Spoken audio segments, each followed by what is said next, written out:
the first thing you know. Happiness is more about who than what. Okay, you learned this very early on in life. When you were on the playground or when you were in the neighborhood with the kids and you were having fun with your friends, at that moment, it did not matter what toys were in the toy box back home. It did not matter what kind of bike you rode back then, because when you were with your friends, you were happy. You were having a great time. And then you got into high school. Whew. And high school, so much tension is built around getting into the right group of who. And if you were consumed with what you wore or what you drove or what you had, the reason behind that was because you wanted acceptance with the right group of who's. Because happiness, we all intuitively know this, is about who, not what. In fact, if happiness was about what, then happiness would be easy. We would be crushing at happiness. America would be number one on that list, because you could just go and get your happy what, and then you would be happy. Okay? And it wouldn't matter how your day went. It wouldn't matter what anyone said about you. If you had your what, I'm happy. But happiness is about who, not what. In fact, if you try to make what your source of happiness, here's what you also learn. Happy what always leads to happy what else? What else is there to make me happy? See, you used to be happy with your old phone. You used to be happy with your old car. You used to be happy with your old apartment. You used to be happy with what? But a happy what always leads to a happy what else? Now, I think the best way to illustrate this is with my favorite parable that Jesus never told. It's so helpful. I've told it once before here. And it's the parable of the Happy Meal. Once upon a time, there was a little girl whose parents took her to McDonald's, and they said, "Sweetheart, please order yourself something off the dollar menu." And she said, "Mother, Father, may I please have a Happy Meal?" Now, it had been a few months since the parents had been to McDonald's, so when they looked at the menu board, they saw that a Happy Meal is now $9, and they said, "Sweetheart, we're saving for college. No. Please order something off the dollar menu." And she said, "Mom, Dad, please, you don't understand.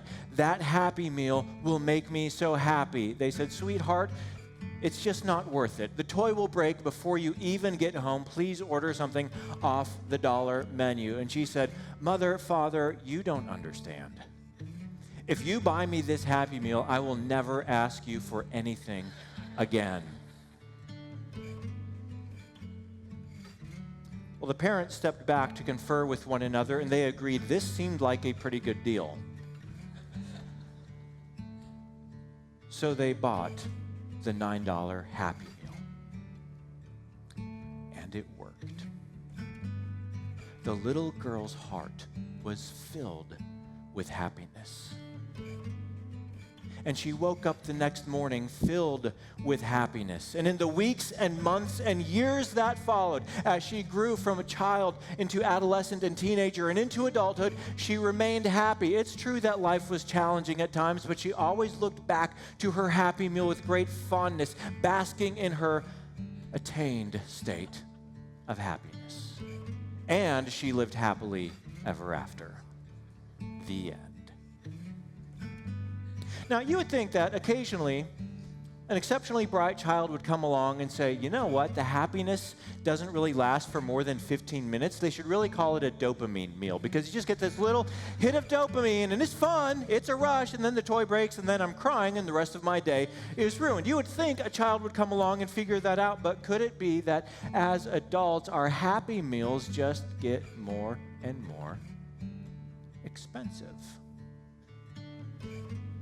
Maybe we've gone against the grain of what we've already intuitively known ever since we were kids. See, happy what always leads to happy what else, because true happiness isn't rooted in that. Happiness is more about who than what. Hey everyone, thank you so much for checking out that last clip.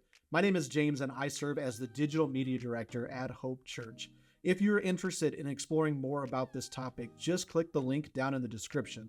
But we also wanted to take some time to personally invite you to come join us for our next live stream that's going to happen right here on YouTube starting at 8:25 a.m. Central.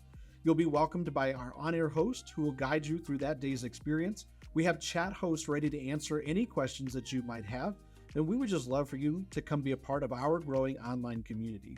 But the real highlight is that we get a chance to meet you. So if you're interested in joining us, go ahead and hit that subscribe button. That way you'll get notified when we go live this Sunday. I cannot wait to hang out with you, and we'll see you there.